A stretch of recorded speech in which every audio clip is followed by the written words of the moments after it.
देश के 5 राज्यों में चुनाव संपन्न हो गए हैं। परसों यानी 3 दिसंबर को उसका परिणाम आना है, लेकिन जो एग्जिट पोल आया है उससे एनडीए को बल मिल रहा है, यानी national democratic alliance, Narendra Modi का जो गठबंधन है केंद्र में, उसको ताकत मिल रहा है। और इससे देश की राजनीति को एक दिशा तो मिलेगी ही, लेकिन बिहार की राजनीति इससे खासा प्रभावित हो सकती है। कैसे, यह हम आपको इस वीडियो में बताएंगे। देखिए, बिहार की राजनीति मौजूदा दौर में फ्लूइड स्थिति में है। वो ठोस तब तक नहीं होगी जब तक गठबंधन का स्वरूप क्या होगा ये तय हो जाए।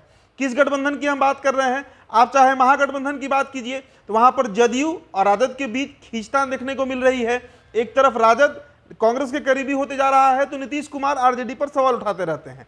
अब एनडीए गठबंधन की ही आप बात कर लीजिए तो यहां पर भी बीजेपी और चिराग को अगर छोड़ दें तो कभी कभी उपेंद्र कुशवाहा का मन भी डोलता है। और मन डोलता नहीं है, जो खबरें आई हैं अब तक वो यही है कि बिहार में नीतीश कुमार से एक बार फिर उपेंद्र कुशवाहा की जो नजदीकियां हैं वो बढ़ रही हैं, जो कि बीजेपी के लिए अलार्मिंग मोमेंट हो सकता है। इसे आप इस तरीके से समझिए कि जिस सम्मान की उम्मीद में उपेंद्र कुशवाहा ने जदयू छोड़कर अपनी एक नई पार्टी बनाई, राष्ट्रीय लोक जनता दल, और एनडीए में शामिल हो गए, दिल्ली जाकर वो अमित शाह से मुलाकात करते हैं, वो सम्मान उपेंद्र कुशवाहा को पार्टी में नहीं मिला।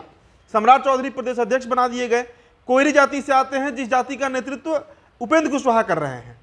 तो थोड़ा नाराजगी उपेंद्र कुशवाहा में है। सीट शेयरिंग को लेकर भी जो खबरें आती हैं कि उपेंद्र कुशवाहा को एक सीट मात्र बीजेपी देने को बिहार में तैयार है। तो हो सकता है कि पाला बदल सकते हैं उपेंद्र कुशवाहा। उनके अलावा आप बात कीजिए पशुपति कुमार पारस की, लोजपा का जो एक गुट है, राष्ट्रीय लोक जनशक्ति पार्टी, जिसका नेतृत्व वो कर रहे हैं, उनकी सांसद वीणा देवी 3 दिन पूर्व चिराग का दामन थाम ली, चिराग की पार्टी ज्वाइन कर लेती हैं। और खबरें ये भी आ रही हैं कि उनको भी हाजीपुर, जिस पर वो लगातार दावा कर रहे हैं पशुपति कुमार पारस, वो मिलेगा या नहीं मिलेगा इस पर संशय है। इसके अलावा कई सांसद उनके ऐसे हैं जो हो सकता है कि निकट भविष्य में चिराग पासवान का दामन थाम ले। पहला नाम महबूब अली कैसर को ही आप रखें खगड़िया से, चंदन सिंह नवादा से हैं, तो कुछ सांसद है जो टूट सकते हैं। तो ये खबर भी चला, कई दिन लगातार हम इस पर चर्चा करते रहे कि हो सकता है कि पशुपति कुमार पारस को अगर हाजीपुर एनडीए में नहीं मिलता है तो वो महागठबंधन में जा सकते हैं। इसके अलावा इंडिया अलायंस की अगर बात कीजिए, जिसकी शुरुआत बिहार से हुई, नीतीश कुमार ने जिसका शुरुआत किया, Nitish Kumar India alliance, India महागठबंधन से बेहद नाराज है। को याद होगा कि 2 नवंबर के दिन, जिस दिन नियुक्ति पत्र वितरण था, उसके पहले वाम के रैली में नीतीश कुमार ने कांग्रेस को आंख टेढ़ा था, जिसके बाद मल्लिकार्जुन खड़गे को फोन भी करना पड़ा नीतीश कुमार को। नीतीश कुमार ने सवाल उठाया था कि इंडिया गठबंधन में सीट शेयरिंग की बात कांग्रेस क्यों नहीं आगे बढ़ा रही है, और काफी गुस्से के लहजे में नीतीश कुमार ने इस बात को कहा था। अब आप समझिए कि जिन 5 राज्यों में चुनाव हुआ है, मध्य प्रदेश, राजस्थान, तेलंगाना, मिजोरम, ऐसे जो राज्य हैं जहां पर चुनाव हुआ है, इन राज्यों में अगर बीजेपी को बड़ी सफलता मिलती है, जो एग्जिट पोल बता रहे हैं, तो इसका बिहार पर बड़ा प्रभाव पड़ सकता है। अगर कांग्रेस आगे बढ़ती है, कांग्रेस को अगर लीड मिल जाता है, 5 में 3 राज्य अगर कांग्रेस जीत जाती है, तो ऐसी स्थिति में उपेंद्र कुशवाहा हो सकता है नीतीश कुमार के साथ चले जाए। हो सकता है जीतन राम मांझी का भी मन डोल जाए, हालांकि उम्मीद तो कम है। पशुपति कुमार पारस का भी मन डोल जाए, वो हो सकता है महागठबंधन के हिस्सा हो जाए।